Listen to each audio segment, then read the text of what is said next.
Как часто в видео, в комментариях, а нередко и в книгах, мы встречаем аргументы в духе: славяне – самый древний народ мира.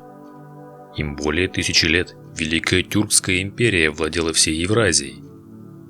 Авторы сообщения ссылаются сами на себя или на малоизвестные работы еще менее известных деятелей, но яростно отстаивают свою позицию, производя впечатление секты душевнобольных. Но это относительно здоровые люди, попавшие в идеологические ловушки такого явления, как фолк-хистори, и оттого не принимающие никаких иных точек зрения, а особенно официально признанных. Фолк-хистори – это обобщенное название претендующих на научность, но не являющихся научными литературных трудов и концепций на исторические темы, созданных в основном непрофессионалами. Термин имеет российское происхождение и употребляется, как правило, применительно к российским и постсоветским реалиям, близким и связанным с псевдоисторией, и фолк-хистори понятием является псевдоархеология. На Западе используется более широкое понятие псевдохистори. Благодаря смелым и ярким образом, героизации своего народа и подтасовке и подгонке фактов, течение фольк-исторического духа находит множество последователей, особенно среди малообразованной аудитории. Появление фолк-хистори как специфического явления, характерного для России и соседних с ней стран, относится к периоду перестройки, когда выходило большое число ревизионистских книг и публикаций в периодике, направленных на разоблачение исторической науки. По сути, целью этих книг была элементарная нажива, используя большую массовость читающей аудитории через шокирующий и эмоциональный контент, заставить ее приобретать такой товар чаще. Просто сравните, как написана обычная историческая статья в профильном журнале и как любая книга из популярной серии о прошлом русских, украинцев, болгар или тюрок. В первой будут сухие и скучные данные, предельно осторожные и малопонятные даже специалистам. А во второй героические предки сокрушат империю зла, но потом у них украдут священные знания и предадут забвению и подвиг какие-нибудь злокозненные масоны. Даже сравнивать нельзя. Это аудитория лекций в конце рабочего дня против шедеврального блокбастера с современнейшими спецэффектами. К концу 80-х явление было замечено и классифицировано. Среди предшественников фолк-хистори, например, Петр Кролюк называет историка Льва Гумилева, пассионарная теория этногенеза которого, а также многие частные выводы подвергались критике со стороны многих историков за жонглирование фактами, очень вольную интерпретацию событий и скорее кабинетно-сочинительский, чем системный характер его работ. Цитирую. Гумилев открыл шлюзы для вала субъективизма, и тот схлынул в историческую или правильнее псевдоисторическую науку. Подготовил почву для бурного произрастания разнообразных творцов псевдоисторического бреда, типа Анатолия Фоменко, Мурада Аджи и же с ними, и необходимую аудиторию потребителей их продукции. Без него ни первые не были бы столь самоуверены, ни вторые столь многочисленны, ибо Гумилев своим авторитетом как бы санкционировал произвольное обращение с историей. Учитывая благосклонность властей Гумилеву, видевших в евразийстве способ решения межнациональных проблем и щедро финансировавших смежные отрасли, книжные полки, а затем и интернет запланили многочисленные дворцы альтернативной истории. Читать их было легко и приятно, но быстро нашлись и общие схемы построения типичного сюжета для псевдоистории. Сюжет строится по художественным законам беллетристики, что предполагает отбор лишь тех подробностей, которые укладываются в изначально заданные автором рамки концепции. Часть фактов при этом откровенно додумывается или объявляется скрываемыми от общественности и только автором обнаруженное. При этом сохраняется наукообразие и декларируется цель именно научного опровержения устоявшихся традиционных представлений о предмете. Произведение в жанре фолк-хистори мимикрирует под научное, чем в корне отличается от литературного жанра альтернативной истории.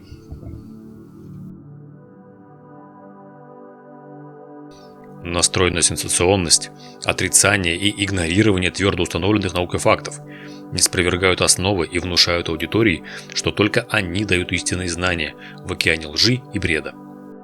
Нарочная скандальная грубость изложения, опломб нападок и разоблачение предполагаемого заговора традиционных историков, стремление поразить читателя масштабами предполагаемых подтасовок и сокрытия правды, глобальность, призыв к коренной ломкой представления модели всемирной истории или истории отдельных государств.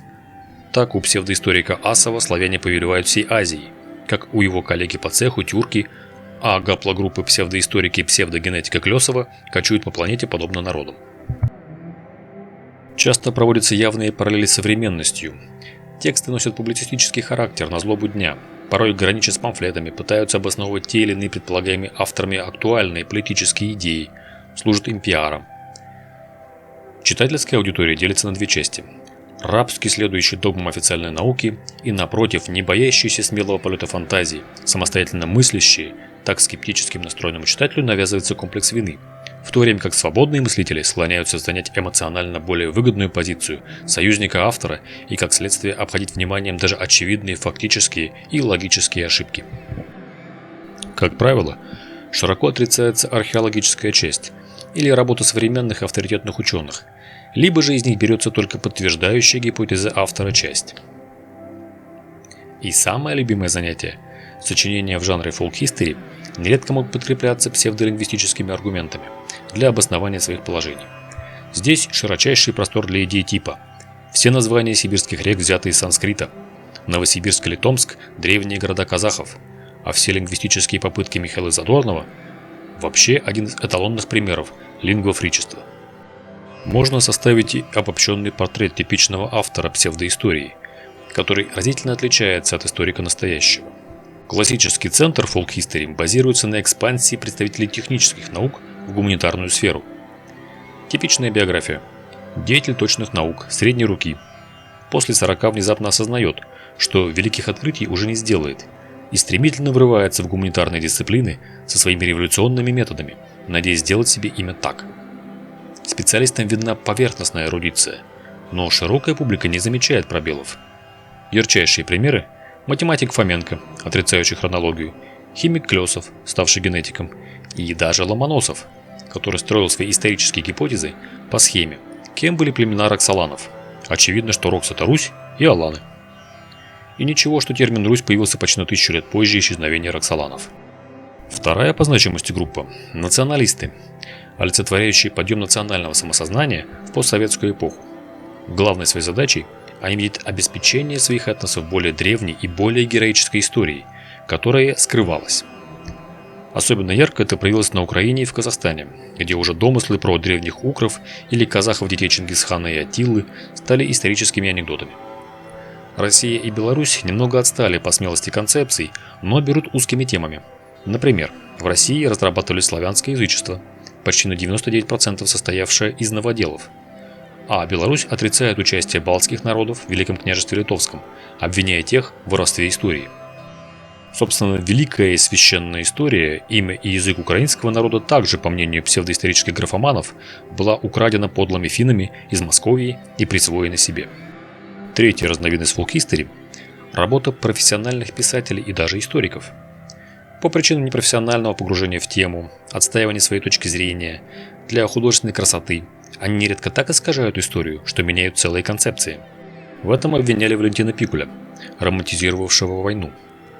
История Акунина и тем более Мединского изобилуют такими вещами, и даже Борис Рыбаков, один из столпов советской истории, до белого коленя отстаивал тезис, что скифы-пахари – это славяне, а готы черняховской культуры сначала были славянами тотально, затем смешанными германцами, сарматами и славянами, а потом симбиозом славян и готов, и только после его смерти была допущена гипотеза, что это целиком германская культура. Одной из самых долгоживущих и известных псевдонаучных исторических концепций является новая хронология Анатолия Фоменко. Знакомство с ней, читателя не специалиста, обычно начинается с кричащего факта – татаро-монгольского ига не было. Однако в концепции Фоменко отсутствует почти вся мировая и отечественная история. В начале нулевых еще хоть как-то эта концепция имела поклонников и доводы, но сейчас подвалом археологических данных и научной критики стала уделом маргинального меньшинства и откровенного сектантства. Классическая история получилась и у Александра Хиневича, главы древнерусской инглистической церкви православных староверов-инглингов.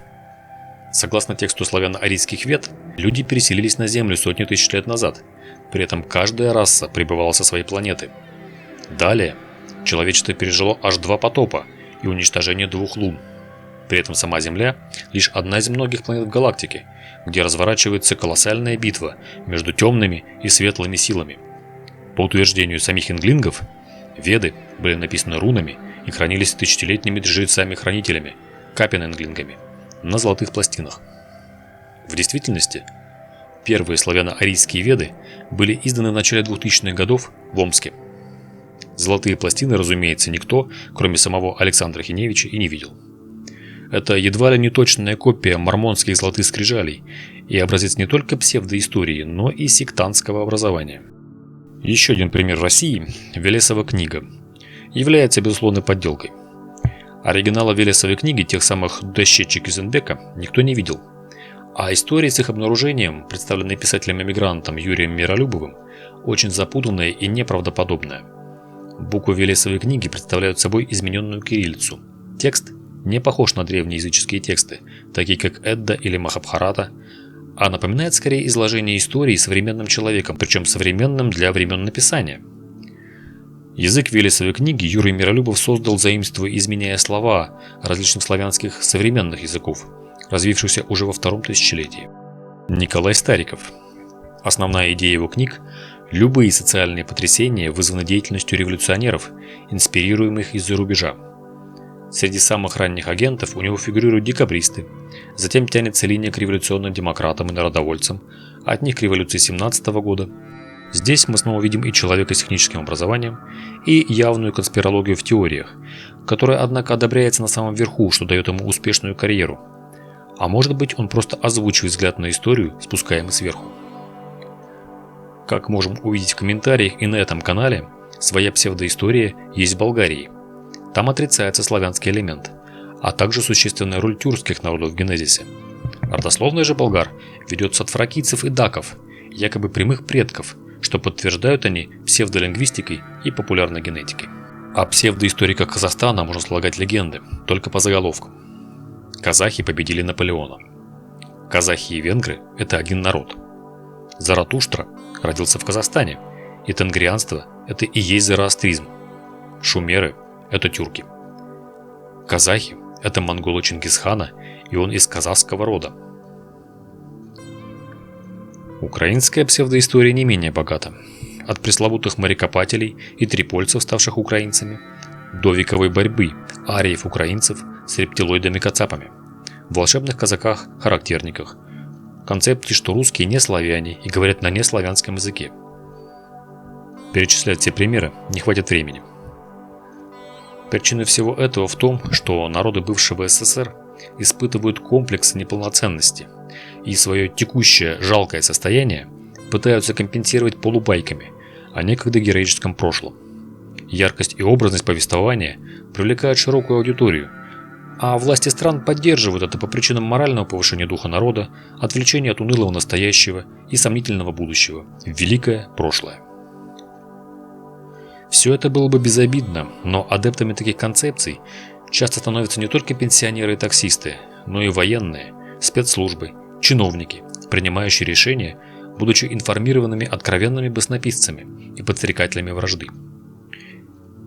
В целом, школьная историческая программа в большинстве стран мира формируется таким же путем, где своя страна всегда сильная, но жертва, народ красив, талантлив и героичен, у нас было великое прошлое и будет светлое будущее и так далее. Поэтому, скорее всего, все ваши личные знания о родной стране – такая же легкая версия псевдоистории. Пишите, что думаете по этому поводу, ставьте лайк и подписывайтесь на канал.